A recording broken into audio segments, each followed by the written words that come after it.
दोस्तों, आज हम बात करने जा रहे हैं बॉलीवुड की क्वीन कही जाने वाली उस अदाकारा की जिसने अपनी मेहनत और लगन से पूरी दुनिया में अपनी अलग पहचान बनाई। जी हाँ, हम बात कर रहे हैं श्रीदेवी की। तो चलिए जानते हैं कैसी रही श्रीदेवी की जर्नी एक सामान्य लड़की से लेकर सुपरस्टार बनने तक। श्रीदेवी भारतीय सिनेमा की ऐसी अदाकारा थीं जिन्होंने लाखों करोड़ों दिलों पर राज किया।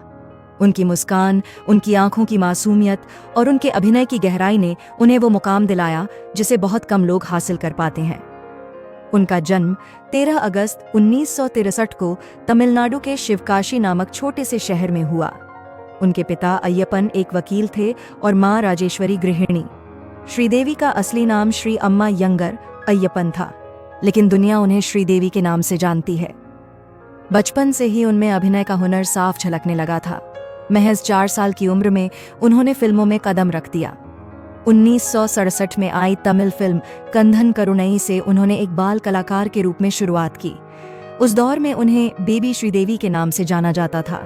उनकी मासूमियत और सहज अभिनय ने सबका दिल जीत लिया और धीरे धीरे वे तमिल, तेलुगु और मलयालम फिल्मों में अपनी पहचान बनाने लगीं। बाल कलाकार के रूप में उन्होंने दर्जनों फिल्मों में काम किया और देखते ही देखते वे दक्षिण भारत की सबसे लोकप्रिय चाइल्ड आर्टिस्ट बन गईं। लेकिन श्रीदेवी का सफर यहीं नहीं रुका। किशोरावस्था में उन्होंने मुख्य भूमिकाएं निभानी शुरू की। 1976 में आई फिल्म मुंद्रू मुदिचू उनके करियर का बड़ा मोड़ साबित हुई। इस फिल्म में उन्होंने कमल हासन और रजनीकांत जैसे सुपरस्टार्स के साथ काम किया और साबित कर दिया कि वे अब केवल चाइल्ड आर्टिस्ट नहीं बल्कि एक सशक्त अभिनेत्री बन चुकी हैं। इसके बाद वे लगातार तमिल और तेलुगु फिल्मों की टॉप हीरोइन बन गईं। हिंदी सिनेमा में उनकी एंट्री 1979 में फिल्म 16वां सावन से हुई। हालांकि यह फिल्म बॉक्स ऑफिस पर सफल नहीं रही, लेकिन कहते हैं कि सच्चे सितारे को चमकने से कोई रोक नहीं सकता।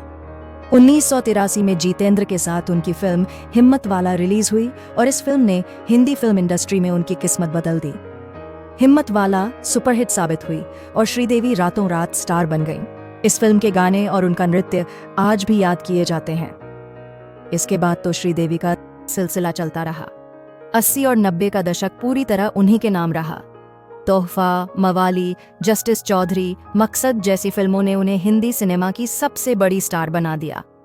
उस समय जब फिल्मों में हीरो का दबदबा रहता था, श्रीदेवी ने अपने बलबूते फिल्मों को हिट कराया और वे हिंदी सिनेमा की पहली फीमेल सुपरस्टार कहलाने लगीं। 1986 में आई फिल्म नगीना उनके करियर की सबसे बड़ी फिल्मों में से एक थी। इस फिल्म में उन्होंने एक नागिन का किरदार निभाया और उनके प्रसिद्ध गाने मैं तेरी दुश्मन दुश्मन तू मेरा पर किया गया डांस आज भी क्लासिक माना जाता है। दर्शकों ने उनकी अदाकारी और उनके नृत्य को इतना पसंद किया कि यह फिल्म ब्लॉकबस्टर साबित हुई। इसके बाद 1989 में आई फिल्म चांदनी ने उन्हें एक अलग पहचान दी। यश चोपड़ा की इस फिल्म में सफेद साड़ी में उनकी अदाएं और मासूम रोमांटिक अंदाज ने दर्शकों को दीवाना बना दिया। इस फिल्म के गाने और उनका लुक आज भी आइकॉनिक हैं। इसके तुरंत बाद आई फिल्म लम्हे ने यह साबित कर दिया कि वे हर तरह के किरदार में फिट बैठती हैं। लम्हे में उन्होंने मां और बेटी दोनों का किरदार निभाया और दर्शकों को चौंका दिया। फिल्म चालबाज ने उनके करियर में एक और मील का पत्थर जोड़ा। इसमें उन्होंने डबल रोल किया, एक भोली भाली और दूसरी चुलबुली लड़की। उनकी कॉमिक टाइमिंग, अदाकारी और ऊर्जा से भरे किरदार ने इस फिल्म को सुपरहिट बना दिया। इस फिल्म के लिए उन्हें फिल्म फेयर अवार्ड भी मिला। इसी तरह मिस्टर इंडिया में अनिल कपूर के साथ उनकी जोड़ी को दर्शकों ने खूब सराहा। इस फिल्म का उनका गाना हवा हवाई आज भी उनकी पहचान है। श्रीदेवी ने सिर्फ ग्लैमरस किरदार ही नहीं निभाए बल्कि गहराई वाले रोल भी किए। 1983 में आई फिल्म सदमा इसका बेहतरीन उदाहरण है। इसमें उन्होंने एक ऐसी लड़की का किरदार निभाया जो मानसिक रूप से बचपन में अटक जाती है। कमल हासन के साथ उनकी जोड़ी और दोनों का अभिनय इतना असरदार था कि इस फिल्म को भारतीय सिनेमा की क्लासिक फिल्मों में गिना जाता है। इस फिल्म के भावुक दृश्य आज भी दर्शकों को रुला देते हैं। अपने करियर में उन्होंने 300 से ज्यादा फिल्मों में काम किया और तमिल, तेलुगु, मलयालम, कन्नड़ और हिंदी 5 भाषाओं की फिल्मों में अपनी अदाकारी का जादू बिखेरा। वे सचमुच बहुभाषी सुपरस्टार थीं। 1996 में उन्होंने मशहूर फिल्म निर्माता बोनी कपूर से शादी की। शादी के बाद उन्होंने फिल्मों से दूरी बना ली और अपने परिवार को समय देना शुरू किया। उनकी 2 बेटियां हुई, जाह्नवी कपूर और खुशी कपूर। श्रीदेवी एक आदर्श मां भी थीं और उन्होंने लंबे समय तक कैमरे से दूरी बनाए रखी ताकि अपनी बेटियों की परवरिश कर सकें। करीब 15 साल बाद 2012 में उन्होंने इंग्लिश विंग्लिश फिल्म से शानदार वापसी की। इस फिल्म में उन्होंने एक ऐसी गृहिणी का किरदार निभाया जो अंग्रेजी नहीं बोल पाती, लेकिन आत्मविश्वास और मेहनत से वह अपनी पहचान बनाती है।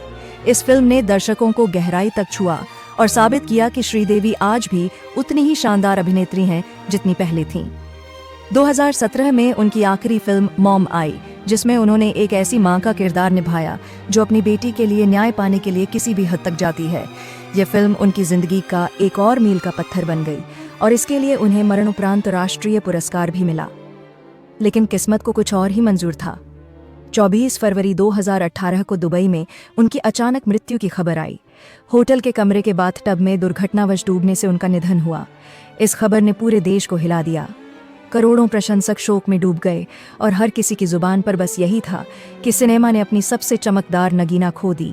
श्रीदेवी का जीवन एक प्रेरणा है। उन्होंने साबित किया कि अगर मेहनत और लगन हो तो कोई भी सपना पूरा किया जा सकता है।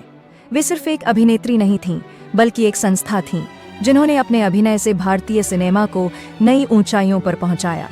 उनकी मुस्कान, उनकी आंखों की चमक और उनका अभिनय हमेशा जीवित रहेगा। आज भी जब उनकी फिल्में टीवी पर आती हैं तो दर्शक उन्हें देखे बिना नहीं रह पाते। वे आने वाली पीढ़ियों के लिए प्रेरणा बन चुकी हैं और उनकी गिनती भारतीय सिनेमा की सबसे महान अभिनेत्रियों में हमेशा होती रहेगी। श्रीदेवी सिर्फ एक नाम नहीं, बल्कि भारतीय सिनेमा की धड़कन थीं और रहेंगी।